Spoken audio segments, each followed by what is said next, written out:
The cost of the wedding of Ben Shui's daughter was estimated to be 4 times the national budget for education, and 5 times the national budget for health. The wedding was funded by Taisa and organized by Lo Xinghan, both wanted by DEA.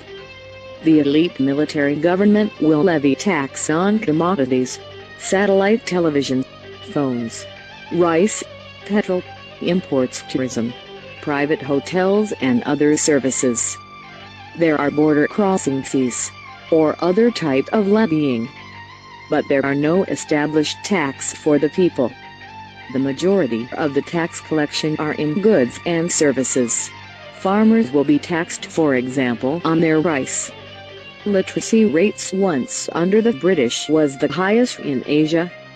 In the year 2010, 93% of the children going to school do not complete their education. The general's children go to foreign schools, most of them located in Singapore. The generals also go to Singapore for their health problems and to check their bank accounts.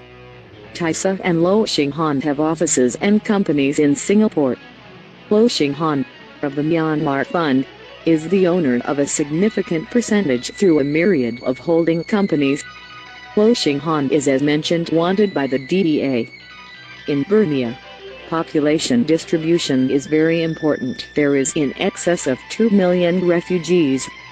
The estimated population groups figures show that 68% of the population are Burmans, the rest are minorities. There are over 135 small ethnic groups. The culture of the ethnic minorities is considered living art. Its culture and many regional languages are being lost. Burma is one of the richest countries in natural resources, while still having one of the most impoverished per capita. This can lead to only one conclusion.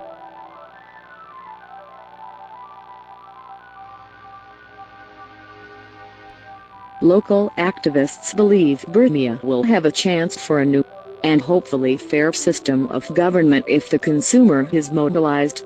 Throughout the world, worldwide consumers should not touch products coming from corporations that do business with military oppressing governments. World consumers should not use the gas or the oil, the gemstones or the timber. Corporations and countries involved in doing business with governments that oppress the people should be exposed. When intention is profit before anything else, including humanity, it can only be considered criminal activity.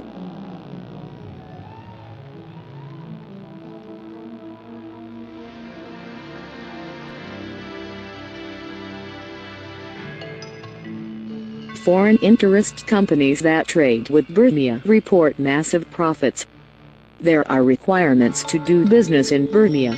All of them are set by local military government and interests that have been in the region for many years. Burmese foreign reserves are set in US dollars. The deals go through money transfers and through the economic giant of the region, Singapore.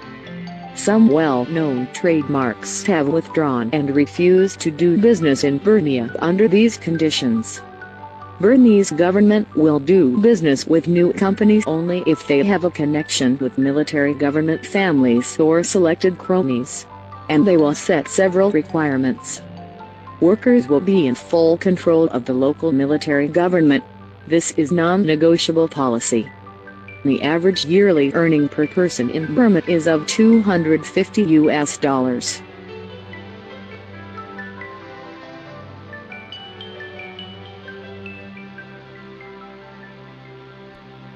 So, who does business in Burma? The list is long. Although it has not been updated for some time, it can be found online at Global Union. Several names of the list of companies shine through the pages. One of these companies is the Canadian company Ivanhoe Mines. This company, although registered as Canadian company, is owned 60% by the company Rio Tinto. Some argue that the oil barrel in Burma can be obtained as much as for half the price. According to the CIA, the oil production in Burma is by 2008, of 22,120 barrels per day. When compared to other countries, it ranks in number 74 worldwide. Singapore, which has no oil reserves, has the biggest refinery of the region. This is relatively rare for a country ranked 132, and with a proven oil reserve of 0 barrels in January 2009. Burma is positioned 40th in the world of natural gas production. However, the official export figures are grossly underestimated due to the value of timber, gems, narcotics, rice, and other products that are smuggled to Thailand, China, and Bangladesh. According to local on-ground sources, the best way for Burmese people to find the free society is for Singapore to freeze all the general funds, the general's billionaire cronies' bank accounts, and all money that has been generated from international and local Burmese corporate deals that are in safe bank accounts, amounting to billions of dollars. Local sources say Singapore should come clean on its involvement, in particular the Myanmar Fund and Swift Corporation, who process funds emanating from four banks owned and controlled by the generals. What keeps the military in power, and how can this power be diminished so that a democratic and a free society be afforded to the Burmese people? The junta elite's power rests with their military power.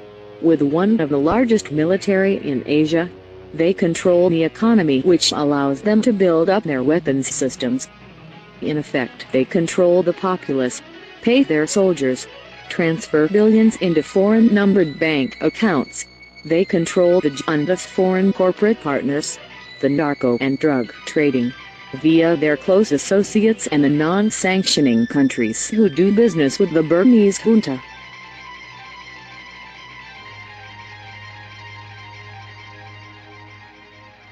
The majority of the population lives in terror due to the military Burmese government tactics of violent suppression. Words of severe atrocities travel throughout Burmese lands. Fear grips small towns, villages and campons. Fear is the tool used by the government. Aung San Suu Kyi talks strongly about rejecting fear. The military government of Burma can only be described as a state-sponsored government that controls population through terror. They encompass all forms of inhumane acts against the people, ranging from violence to economic terrorism, systematic warfare, and suppression of human rights. This military government deploys all its strategies against the peaceful Buddhist and against an unarmed society in general. Ethnic minorities have been classified by the Burmese junta as subhuman. The policy of ethnic cleansing by the Burman extremists, the Four Cuts policy, and the systematic raping of ethnic women as a weapon of war, is not only allowed but encouraged by the ruling elite of government. The forced acquisition of tribal lands without any form of compensation. The kidnapping of children forced to be prostitutes. Child soldiers, child laborers and human minesweepers, mutilation and other atrocities, are the rampant in Burma. People are living in a state of terror. The tribal people are considered historical and cultural identities with their own languages, folklore, stories, music, and farming techniques. To oppress these cultures are diverse. It's not only a crime against humanity but a cultural crime. Activists for free society in Burma believe that international pressure is the best way for Burmese people to find the free society, whether by sanctions, or economic awareness, consumer responsibility, or by freezing junta's generals' funds. One thing is certain: the Burmese people work and build the structures of the country. From the early days to contemporary times, from agriculture to mining, developments and constructions, the Burmese people continue their lives in these conditions every day.